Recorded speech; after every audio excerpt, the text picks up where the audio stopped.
Robert Langdon is pulled from sleep, flown across the world, and dropped into a war between science, faith, and a secret brotherhood older than the Vatican itself. Here's the story of angels and demons. A CERN physicist is murdered. His chest is branded with a single word, Illuminati. Langdon, a Harvard symbologist, is summoned to investigate.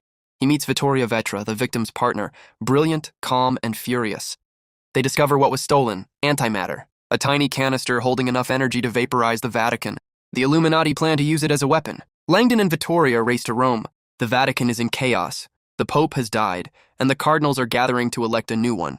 Then the Camerlengo, the Pope's young aide, reveals the nightmare. 4 preferiti, the leading candidates, have been kidnapped. The Illuminati vow to kill one every hour. Langdon recognizes the pattern. The path of illumination. A hidden trail through Rome marked by Bernini's art. A map of science disguised as religion. They sprint from church to church, statue to statue, clue to clue. At the first altar, they find the first cardinal that's suffocated with earth. At the second, another, lungs filled with water. At the third, a cardinal burned alive. At the fourth, one is branded with the sign of air. Langdon arrives seconds too late each time. The killings form a cross across Rome. A message, a ritual, a warning. Meanwhile, the antimatter countdown ticks toward midnight. Langdon and Vittoria uncover the truth. The Illuminati never returned. Someone inside the Vatican is orchestrating everything.